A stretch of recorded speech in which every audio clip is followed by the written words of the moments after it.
भर which bank कर्मियों की हड़ताल लगातार दूजे दिन भी जारी रही, जिसका असर चंडीगढ़ च भी देखने को मिला, जिथे यूनाइटेड फोरम ऑफ बैंक यूनियनां दे ऐलान ते 10 लाख तो वध कर्मचारियों ते अधिकारियों ने सरकारी बैंकों का निजीकरण अते होर मंगां नूं लैके 2 दिन दे नैशनलाइज्ड बैंकों नूं बंद करने का फैसला लिया सी।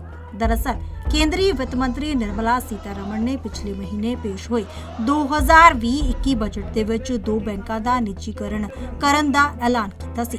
इस निजीकरण के प्रस्ताव के खिलाफ United forum of bank unions के बैनर हेठ हड़ताल के चलते शहर बैंकों का कार्यकाल प्रभावित रहा ਅਤੇ बैंक कर्मियों ने सैक्टर 17 बैंक स्क्वायर स्थित भारतीय स्टेट बैंक के दफ्तर के सामने धरना देके अपना रोष जाहिर किया।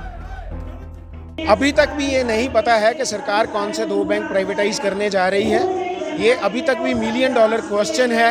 सरकार छोटे बैंकों को प्राइवेटाइज करेगी या बड़े बैंकों को करेगी, या एक छोटे को करेगी या एक बड़े को करेगी, या प्रॉफिट मेकिंग किसी बैंक को करेगी या लॉस मेकिंग को करेगी, ये अभी तक भी सरकार ने कुछ भी क्लियर नहीं किया है। देखिए, इसका नुकसान हमें, जो हम एम्प्लॉई हैं, उनको कम होगा, लेकिन भारत की जो जनता है उनको इसका नुकसान ज़्यादा होगा, क्योंकि आपने देखा होगा कि most of the people who bank with public sector banks वो बहुत ज़्यादा सेटिस्फाइड हैं और उनको एक विश्वास है पब्लिक सेक्टर बैंक्स के ऊपर में, जो कि प्राइवेट सेक्टर बैंकों में नहीं है।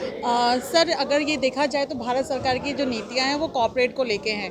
अगर हमने देखा है कि जो कॉर्पोरेट कल्चर है, जिस तरह से उनका कल्चर है, वो चाहते हैं कि चाहे वो अभी किसान आंदोलन भी थे, हर डिपार्टमेंट को प्राइवेटाइज करने पर तुले हुए हैं। चाहे BSNL की बात लीजिए, पहले भी वो जब गवर्नमेंट में थे तो काफ़ी उन्होंने SCL वगैरह को प्राइवेटाइज किया था। तो इसका आम जनता पे बहुत ज़्यादा प्रभाव पड़ेगा। भारत सरकार की नीतियाँ जो हैं वो देश के लोगों के लिए है ही नहीं, क्योंकि जो हमारा पब्लिक सेक्टर बैंक है वो हमेशा एक आम जनता की सेवा के लिए काम करता रहा है।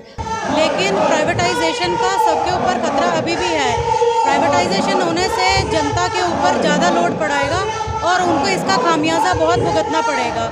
जैसे सरकारी बैंकों में 500 से लेके 1000 रुपये में मिनिमम बैलेंस में खाता खोलते हैं, लेकिन जैसे ही प्राइवेटाइज होगा ये 5000 और 10,000 संख्या हो जाएगी उसमें। और जो मामूली इंसान है, मजदूर है, वो अपना खाता कहाँ खोलेगा?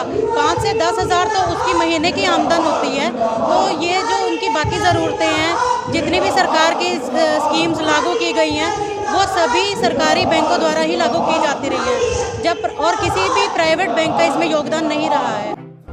इत्थे दसना बनता है कि united forum of bank unions banking industry विच ट्रेड यूनियनां वल्लों निर्णायक लड़ाई लई तैयार है। सरकारी स्वामित्व वाले बैंकों के निजीकरण के नतीजे विनाशकारी होने की संभावना है। बैंक बंद के दौरान लोगों को काफ़ी मुश्किलों का सामना करना पै रहा है।